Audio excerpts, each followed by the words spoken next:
Will Jaime Jaquez Jr. start for Miami this season? We'll debate why that's a possibility. Plus, Bleacher Report had some possible trades for a Heat superstar. We'll break them all down in today's Locked On Heat.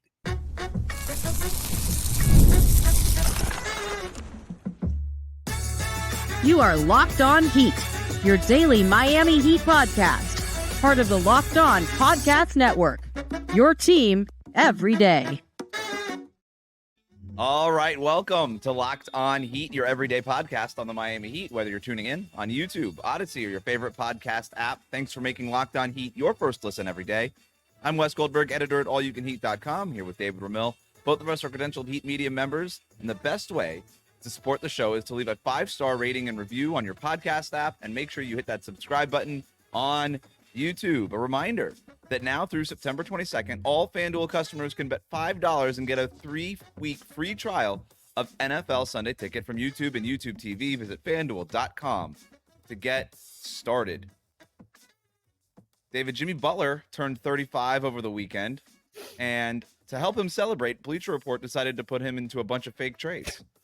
So we're going to debate those trades in a minute, but I wanted to start with something that Zach Lowe said on his podcast this week. He was talking about the Miami Heat and said that he thinks if the Heat had it their way, that the 5 players who would win the starting jobs coming out of training camp would be Terry Rozier, Tyler Hero, Jimmy Butler, Jaime Jaquez Jr., and Bam Adebayo. He's basically saying, like, obviously the Heat starting lineup, as we've talked about a couple times over the summer, is sort of up for grabs. We know it's Jimmy, we know it's Bam. Who are the 3 other guys going to be? We've debated a lot of different kind of starting lineup permutations and different scenarios, but it's going to be in training camp where these things are earned, where those starting jobs are earned and rewarded. And so he says, yeah, he bets if you gave the Heat coaching staff truth serum, they would be like maybe quietly rooting for Jaime Jaquez to be basically the guy who earns that 5th starting spot.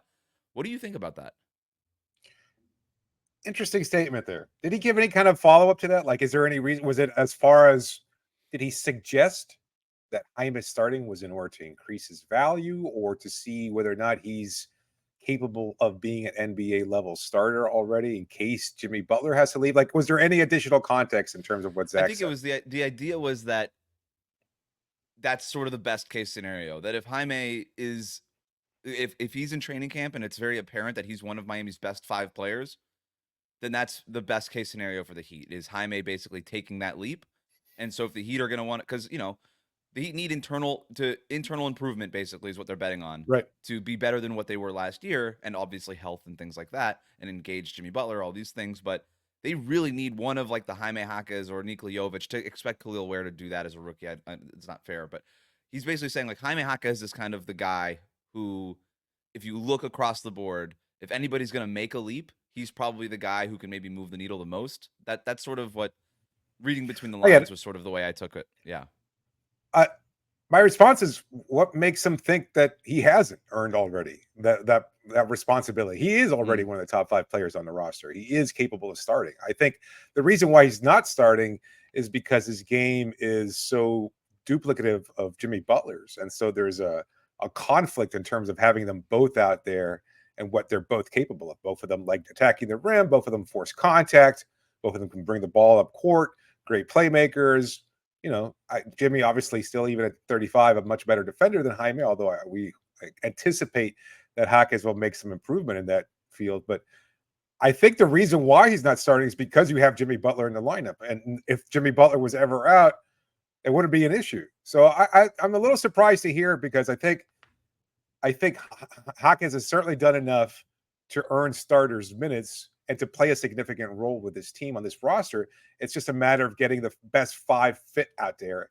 And I don't think he's that yet because of Jimmy Butler. And that's why I think Jovic, with his size, his rebounding ability, something that we, again, anticipate will continue to improve, his 3-point shooting and his playmaking, just the size that he brings to the table is something that Jaquez does not yet. So that's where I stand. That's where I was I'm at. curious to hear that. The size, to me, is the big part of it. And I hear you on the Jaime being duplicative of Jimmy and all these things. If that 3-point shot comes along, that helps. And I think that would be a big part of him earning a spot in the starting 5. But it is a fit issue to me. there is no doubt that Jaime is one of their best 5 players. And I actually think the lineup that Zach Lowe sort of threw out there is a hypothetical. And by the way, I didn't get any sort of indication that he was reporting on anything. This is to me like No, the right, best guess on right. him. But Yeah.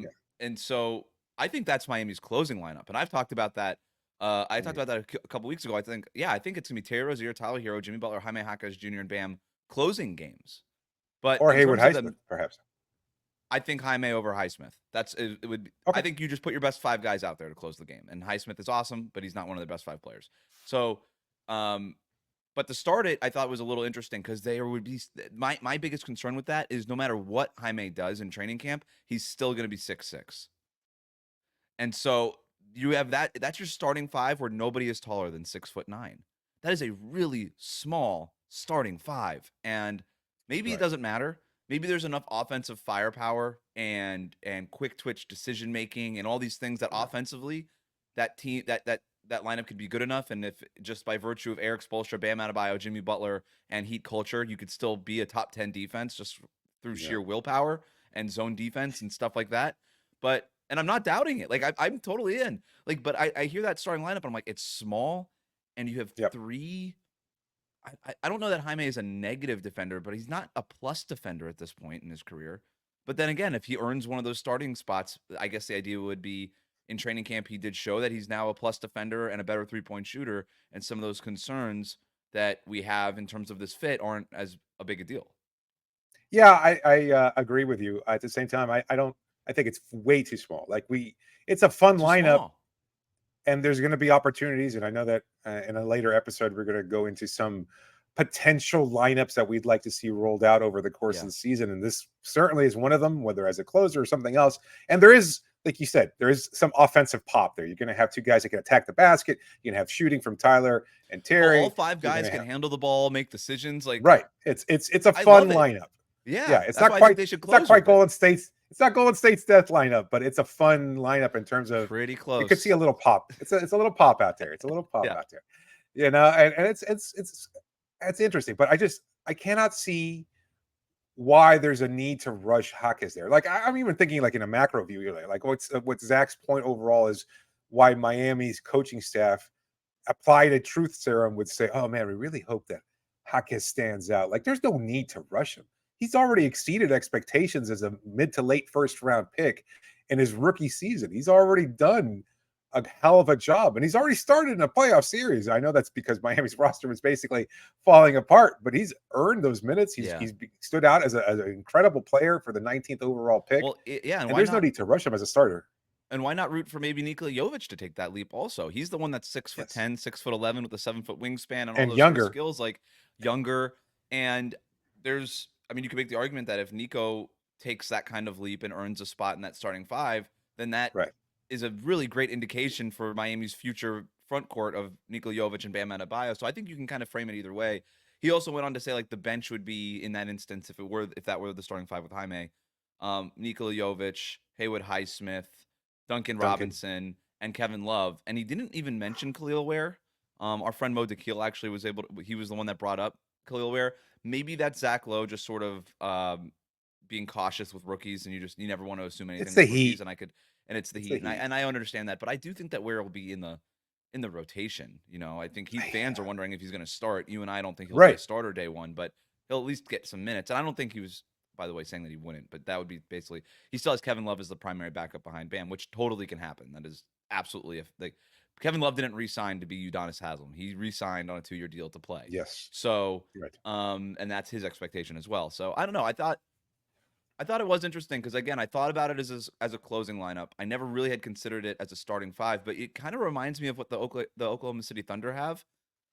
I mean, they had last year before making their summer moves, but they had Chet Holmgren, who is taller than Bam but thinner than Bam, right? Like he's not really somebody that stands up against other centers, which is why they went out and got Hartenstein. But they had Chet Holmgren, Jalen Williams, Shai Gilgeous-Alexander, Lou Dort, and who am I forgetting in that starting 5? Was that it? No. Oh, and Josh Giddey. They had Giddey. And so, a little bit smaller, but a similar situation where everybody, you put the ball in his hands and everybody can make a decision, shoot a little bit. attack the basket, kind of do things, or kind of switchable defensively, a little bit more dynamic, smaller, but still functional. You've talked about it before. I mean, it felt like Draymond's evolution in Golden State kind of was the bellwether for we need a versatile center. And now it kind of shifted from there. And obviously Bam's being drafted kind of was part of that same evolution. Like the idea is like, we don't have to necessarily get a 7-footer. Now you ideally would still want size because it's the NBA and you still want big players to be able to challenge others, but it's more about just having roster versatility and lineup versatility. You want 5 guys that can do a lot of different things, because if without it, like you're going to go back to the 70s and 80s where you're going to have a 7-footer out there who was basically just somebody that you could catch the ball in the low post, turn around, and if they're skilled enough, they might be able to put the ball in the basket. There was rebounding, and that's about it. That's all that they were out there for. And I think it's so much more different now, where you kind of need 5 players who are capable of doing lots of different things, defending multiple positions, being able to move well, dribble, create, and shoot. Miami's problem has been up to this point mostly shooting, but their small lineups, I think, have a good balance. So I'm curious to see if, in fact, we will see that kind of lineup that we're talking about with Jaquez in the future, because it makes a lot of sense, but just not as a starting group, though. Yeah, I'm with you. But we'll see what happens. I mean, we know it's Jimmy, it's Bam, and the other 3 spots are up in the air. It could really be anything. We talked last week about the Warriors calling the Heat about a Jimmy Butler trade over the summer. Obviously, the Heat were not interested in that, but could other teams be targeting Jimmy Butler in a trade this season? We'll talk about that next here on Locked On Heat.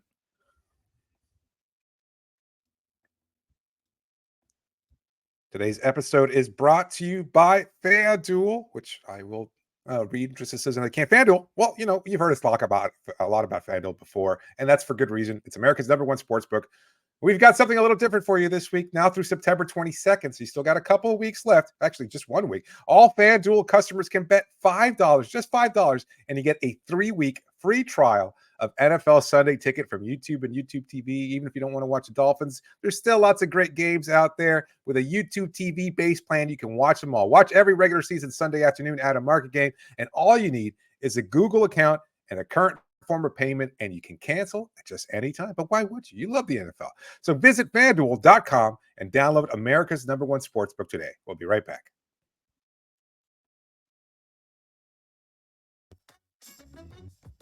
Thanks again for making Locked On Heat your first listen of the day. For your second listen, enjoy the Locked On NBA podcast. There's no offseason in the NBA, and Locked On NBA provides daily basketball analysis from national and local experts in 30 minutes or less.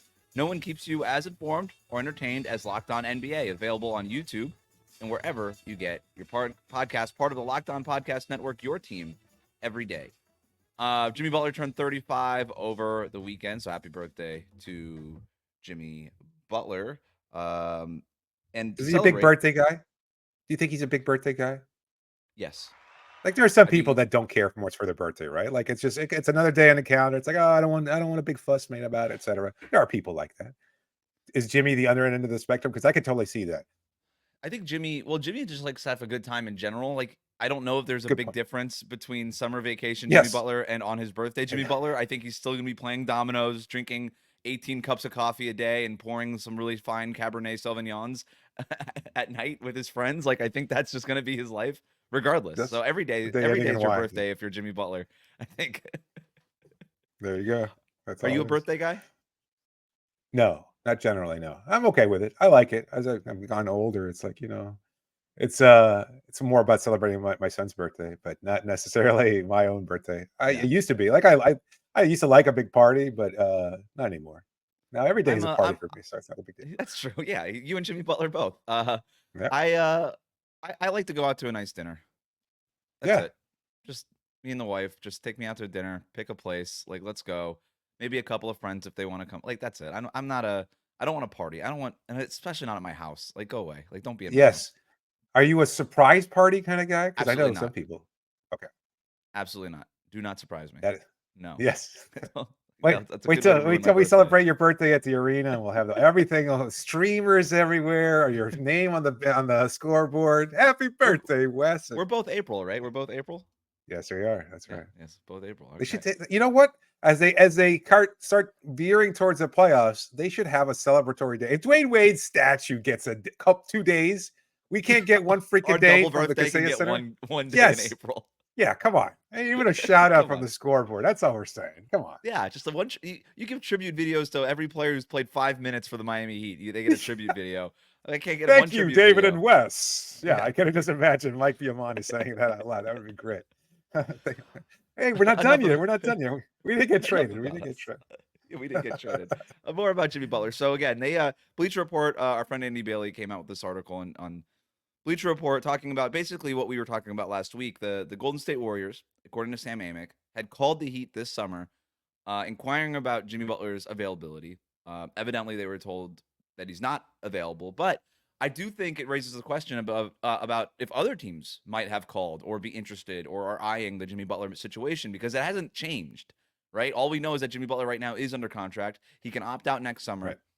We talked about Right. what it would take for maybe the Heat to entertain a Jimmy Butler trade call, and you can hear more about that on last Friday's episode. But in the event that teams did start calling, and maybe the Heat were quietly, we would never admit it, but just tell us what you're thinking anyway. Jimmy Butler is not available, but if he were to be available, this is how I imagine the conversation going. By the way, if Jimmy Butler is not available, but if he were available, what would you offer us? I think is the way they might frame that. But Yeah.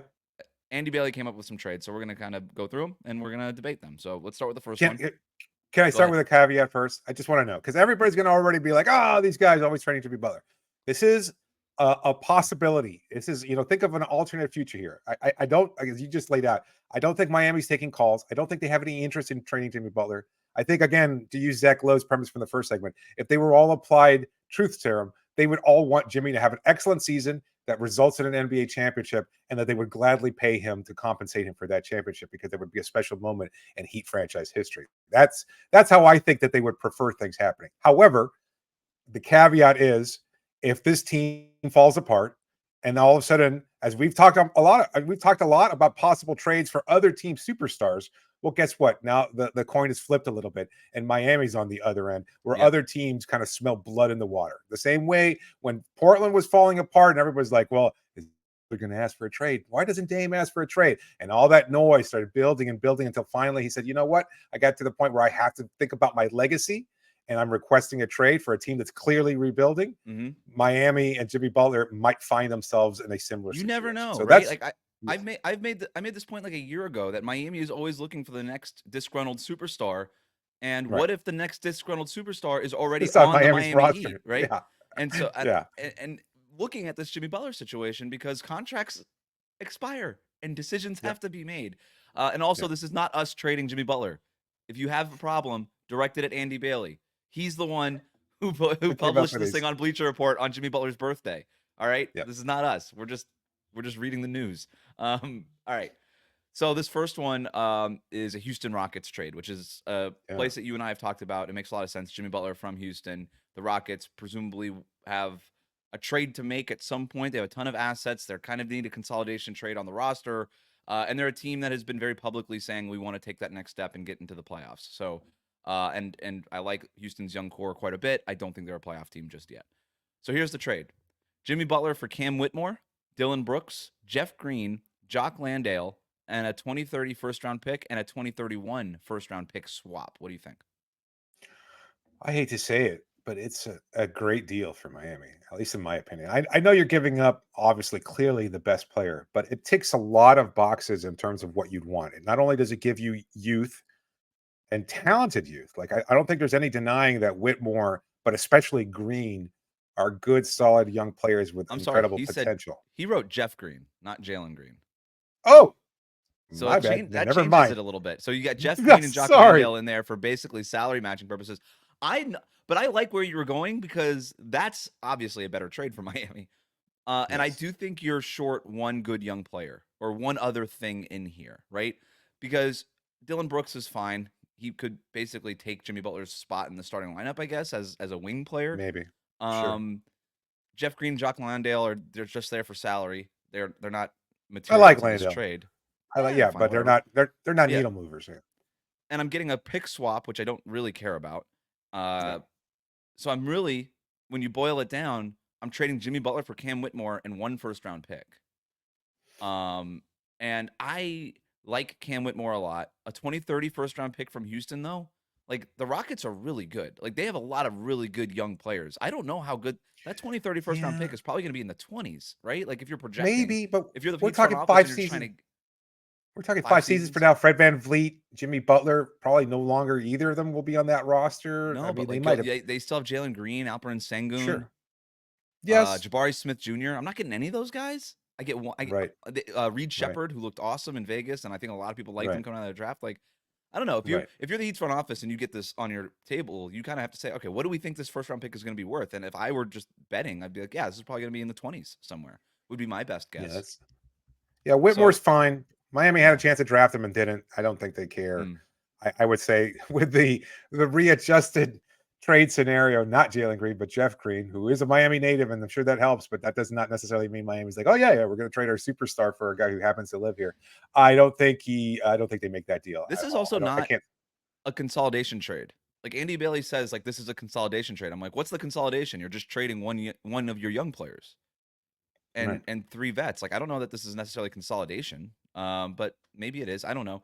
Um, it's a home run for the Rockets. But I don't. It feels like a piece short. If I'm Miami, I would be asking for one more thing, and maybe it's a player, maybe it's another couple of picks or something. But I need a little bit something more if I'm the Heat. I think Rockets fans would say, "Well, what are you talking about? The guy's going to be a free agent," and that's totally fair. Like the Heat might not have a lot of leverage in these kinds of talks, and that's why Mm-hmm. if something like this were to happen, that's why it would happen. But the Spurs, the Lakers, the Warriors, we got a couple more fake trades that we'll get to after this on Locked On Heat.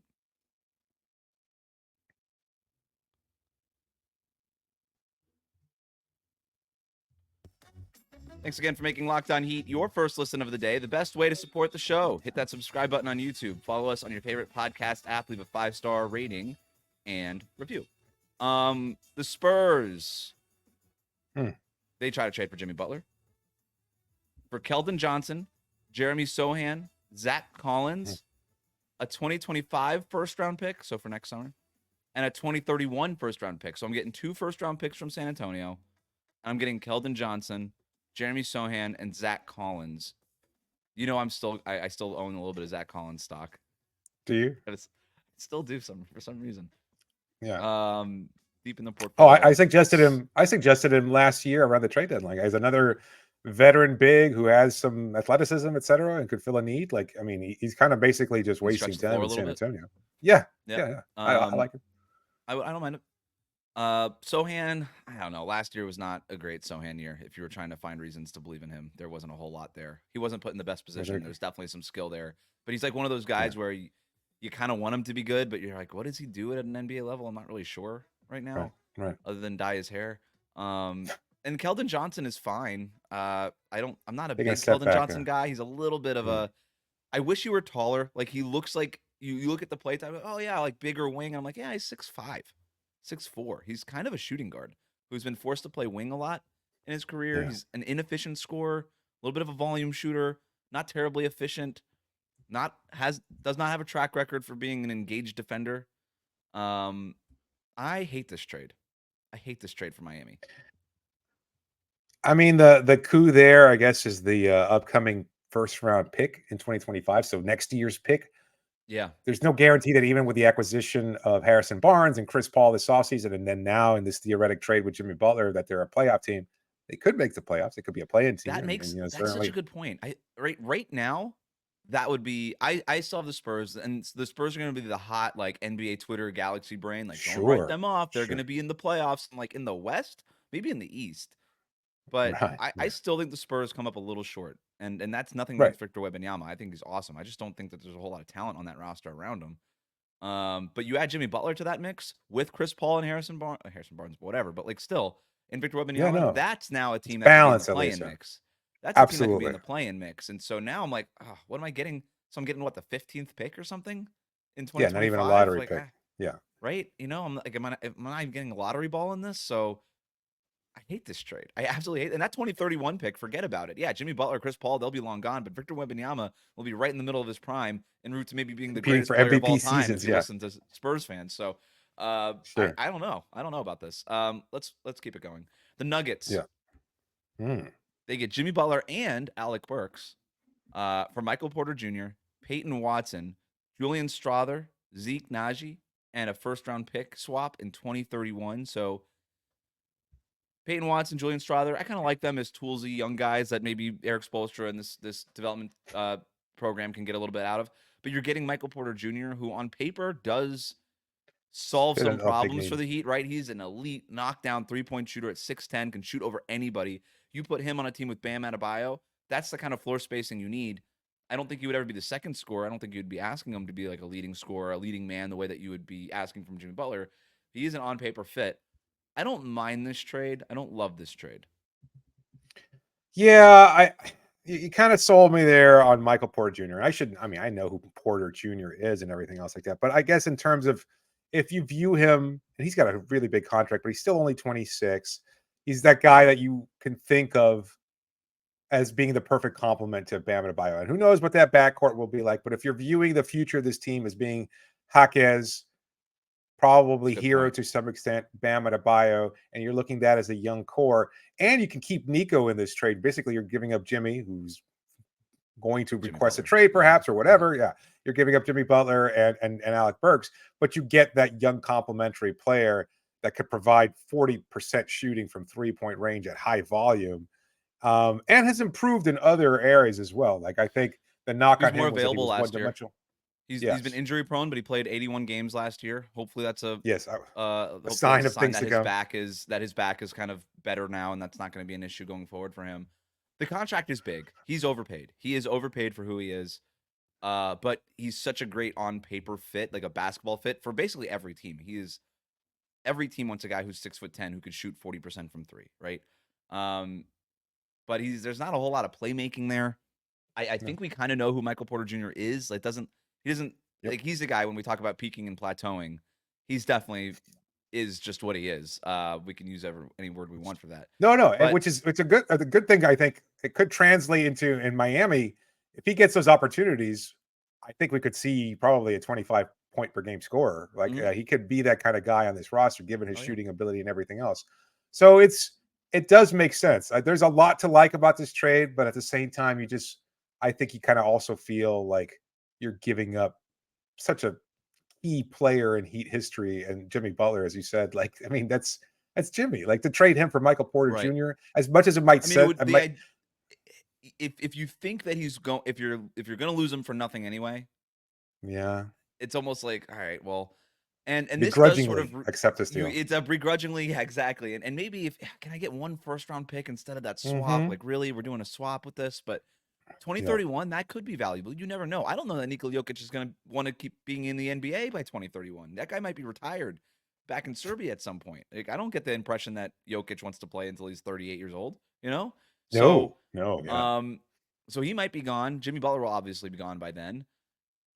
That swap could end up paying some dividends down the line, but it doesn't really help you in the immediate term if you're trying to maximize Bam's window. But somebody like Michael Porter Jr. does, and then you add Peyton Watson and Julian Strawther, and Zeke Naji, young players who would kind of help kickstart that obviously rebuild, retool. Is that a playoff team? Bam Adebayo window. I think it is, just because you still have Eric Spoelstra, you still have Bam. There's still a lot of talent on this roster. I think higher floor, lower ceiling. Like a play-in higher team. floor, lower ceiling, right? I think I could see that from this team. Like when you get those guys there, higher floor in terms of like now you're adding depth and assuming again that Porter Jr. plays at a high level and is a good complement. Like they could still win 40+ games. I think they're not quite the write-off that everybody makes the Heat out to be, but I just don't see them making much noise in a deep playoff run, which is always the possibility with Jimmy Butler. Exactly. The Lakers trade Jimmy Butler and Josh Richardson for D'Angelo Russell, Rui Hachimura, Dalton Connect, Gabe Vincent, and first-round picks in 2029 and 2031. So you're getting D'Lo's expiring contract, who doesn't make any sense for this roster, but he's making $18 million, and I guess that's just how you get the salaries to work here. Rui Hachimura, who does make a little bit more sense for this roster as a stretch forward kind of potential player there. Dalton Connect, rookie, we'll see. Knockdown three-point shooter, presumably. A lot of people thought he was going to go top 10. He slid to the Lakers in the middle of the first round. We know all about Gabe Vincent in these parts, and then 2 first-round picks for a Lakers team that's probably, or again, kind of doing the exercise. What do we think a Lakers pick in 2029 and 2031 ends up pretty being? good? I Pretty think good. that's they're not going to be a very good basketball team at that point. What Yeah. do you think?